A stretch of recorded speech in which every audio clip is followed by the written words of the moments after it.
What up, what up, what up? Welcome back to another kayak and outdoorsman video. Um, if you're checking it out and you're still subbed to my channel, baby, thanks for hanging on. I've been going through some real life 2020 personal COVID issues. My job has turned into a homeless shelter for people here in my city, and only the full-time people got to stick around, and part-timers, me being one of them, unfortunately had to apply for EI, and this guy right here didn't qualify for EI. I was a few hours short, but they brought out that CERB, and everybody knows nothing from the government is free. So this guy right here didn't collect a CERB. And now that they want people off of the CERB, they have lowered EI hours. And bro, this guy qualifies for EI this time. But with that being said, I got a little bit of money coming. Yay, I'm happy. I've been so depressed for the last little while. This is my beautiful husky. Ugh. How about the girl? I love you, Mama. She's 7 years old, Siberian Husky, and she has grand mal seizures. My little baby's epileptic.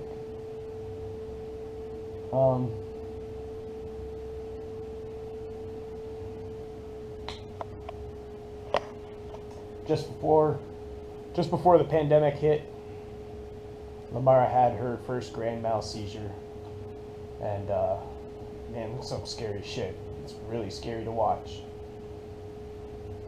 let alone to have to be there and help coax her out of it. But my girlfriend and I, we rushed her up to the vet, and the vet told me pretty much, you know, there's nothing you can really do about it.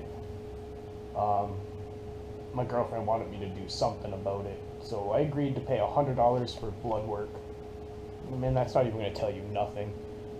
It's not going to tell you why your dog's having a seizure or anything like that, that's for sure.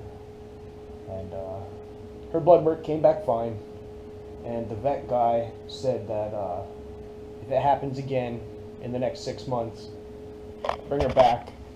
We have to do observations. So it's going to cost $100 to walk in the door. It's going to cost $100 for blood work, because they want to do blood work every time.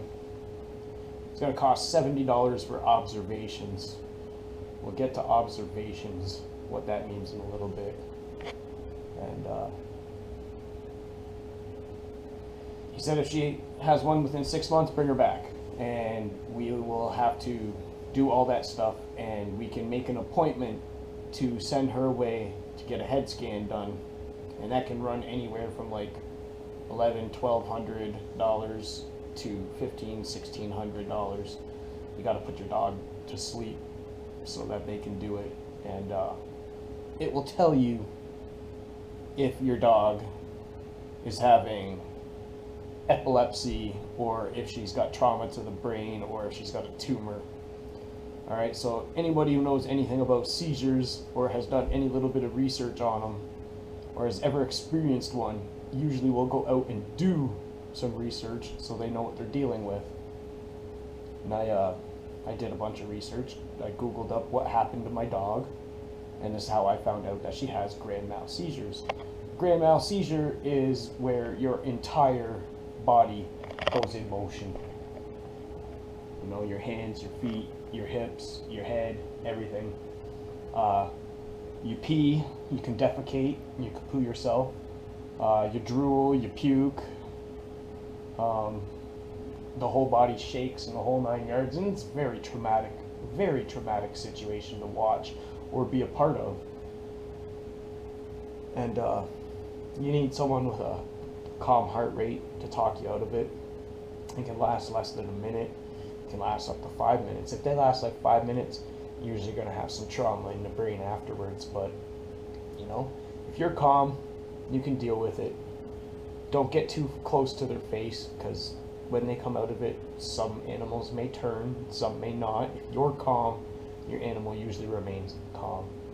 But with that being said, I know what kind of seizure my dog is having. I'm not about to go out and pay upwards of $1,500 for a head scan to know that my dog is having a grand mal seizure. I know my dog is having a grand mal seizure. I've done the research.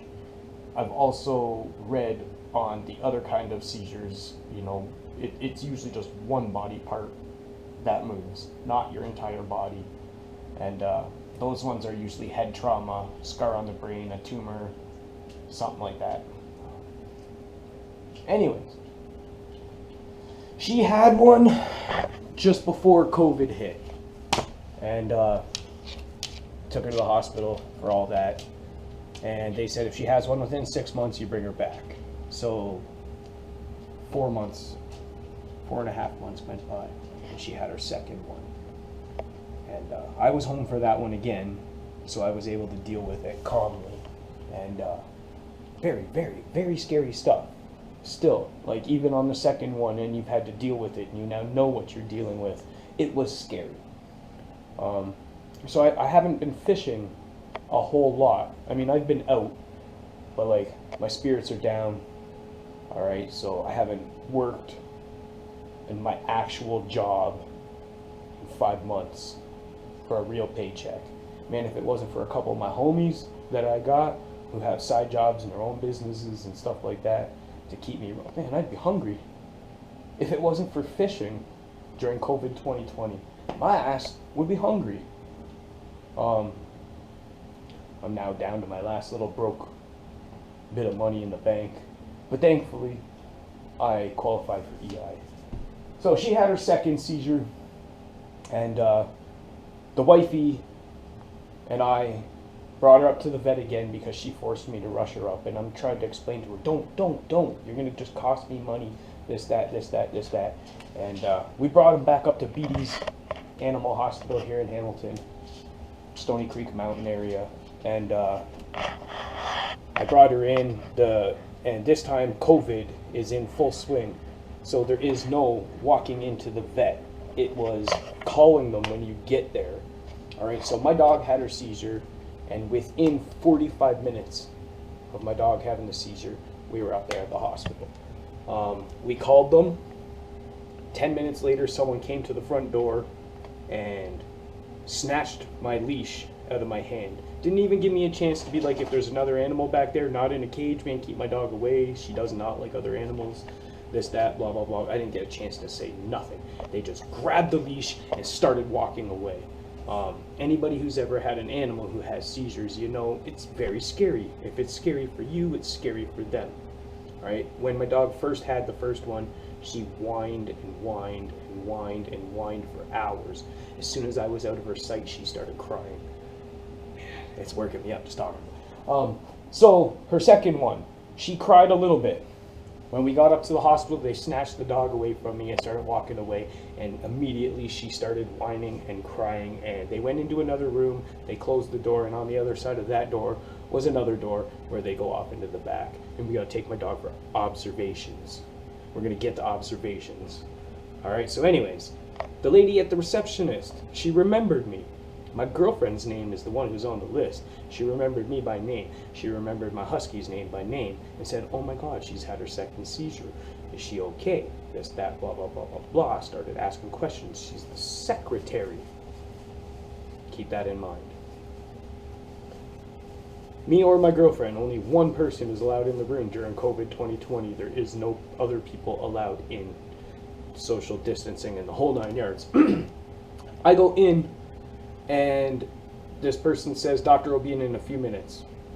Doctor comes in, and like while I'm sitting there, I can see our name on the file, my address, the whole 9 yards, right? I'm not looking at the computer screen or nothing, because like I'm really not interested in looking at the last time I was there and this and that. And doctor comes in and says, this is your husky's first seizure. And I says, no, this is my husky's second seizure. He said, no, sir, you have not been here with either of your animals in 2 years. You're neglecting your animals. The fuck did you just say to me? I'm gonna have to edit that out. What the hell are you talking about, man? I was just here 4 months ago for my dog's first seizure, and I was just here 5 months ago for my Shih Tzu's injury for the 3rd time. And I blew up on the guy, right? Because he tells me I haven't been here in 2 years. All right, so I brought my Shih Tzu there like 9 months ago because me and my girlfriend were play fighting, and he jumped in the middle and he took a fingernail to the eyeball. He had a laceration on his eyeball. We brought him in. They gave him pain medication. Pain medication didn't work. He's still irritated with it, blah, blah, blah. Kept touching it, gets him worse. Take him back again. They give him a different kind of pain medication. When we went back for the 3rd time, I freaked. And I was like, you're going to give me my shit the right time, the first time, now. You know what I mean? And finally, when I snapped inside the vet's office, I finally got an antibiotic to put in my dog's eye. And the injury went away in 2 days. But I haven't been here in 2 years. I got receipts for all that stuff too. It's pretty crazy. Anyways, so she had her 2nd seizure. I freaked out. And when they're telling me that my dog is in there for observations, I can hear banging like a cage door. Observations for $70 is taking your dog or cat and putting it in a cage while they go back there and do whatever they're doing. $70. Man, oh man, I was pretty upset. Pretty damn upset. But when they told me that I hadn't been here for that long and I had been neglecting my animals, and I started freaking out about my dog was just here 4 months ago in the other room on the other side of the scale, blah, blah, blah, blah, blah, blah, blah, blah, blah. And I was freaking out on this guy because he tells me I haven't been here in 2 years, and he shows me the file and there's nothing on my file for like years. And I'm like, the hell are you talking about? Because like literally I got a receipt for the first one. I got receipts for all 3 of the times I brought my Shih Tzu there, and those were all within the last 10 months. All right? I freak out on this doctor. He walks out and sends in a girl. She doesn't say hi, she doesn't say nothing. The first thing she does is repeat everything that doctor said. Said, girl, just because you come in here with tits and a vagina does not make medical malpractice, not medical malfucking practice. If you can't do your paperwork right, you shouldn't be in business. She was like, sir, you have not been here in the last 2 years. I'm like, get the fuck out of here and send that guy back in now. I'm like, I want to talk to him. She's like, he's not coming back in. He's not. I'm like, I can see his feet underneath the door. Send him back in here now, you fucking pussy. And I'm like, getting really, really mad, right? Like, you just tell me that I'm neglecting my animals. These are my children. I don't have children. Pretty pissed off at this point.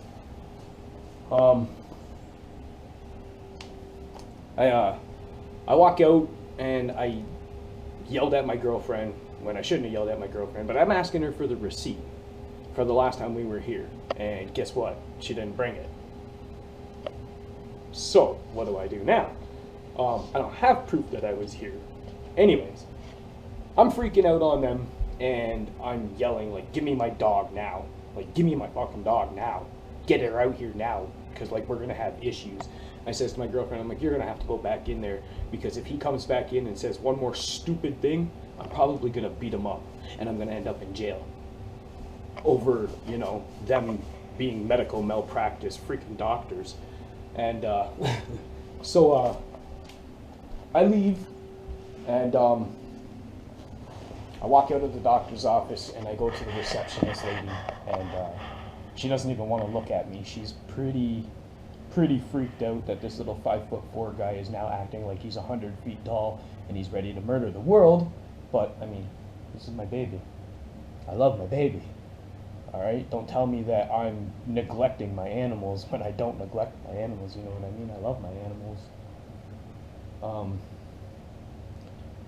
So I says, just print me up my receipt, and I'm talking to the receptionist. I'm like, girl, you're not a doctor. I'm like, you didn't say this stuff. Like, you knew who we were when we walked through. You knew my dog's name. You knew it was her second seizure. I'm like, please don't be afraid of me. I'm not mad at you. I'm mad at that guy who's trying to tell me I'm a liar and I'm a bad dad. And you know what I mean? That's who I'm mad at. And I says, you three girls back here, I'm like, you're probably the hardest working people in this building.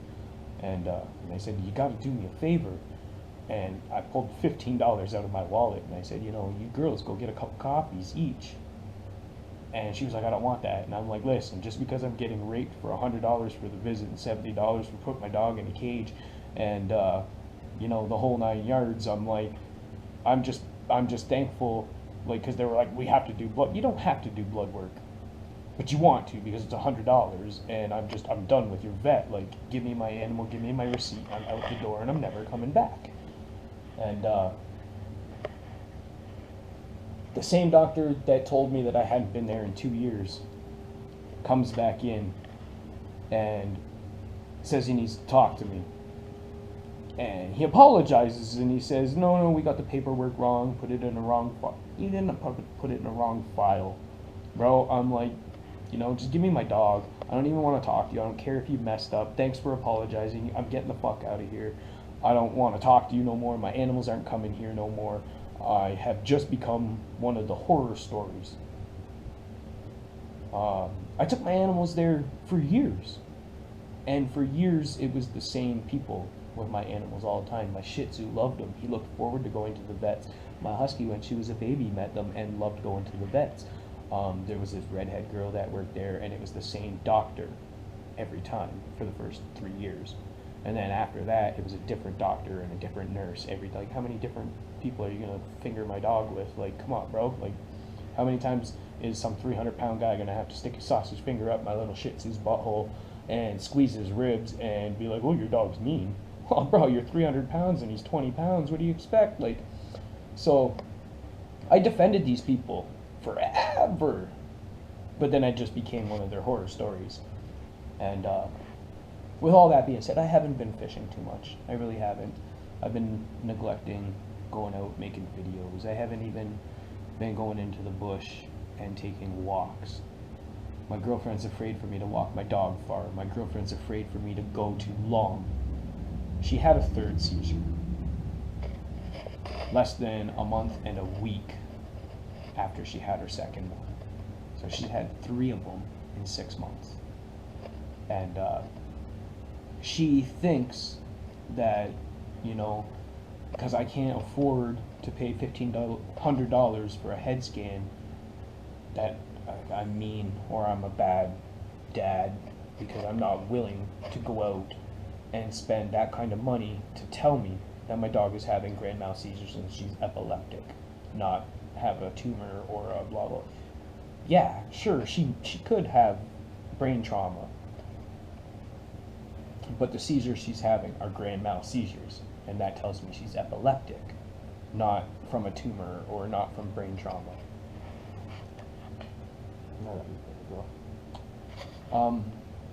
So I haven't been fishing too much. I have not been allowed to go out for much longer than a day. And even that, because the third seizure she had, I was on my way to go fishing. I was going to meet a friend, and I haven't been out in time at that point. And my girlfriend was home. And my dog had the seizure.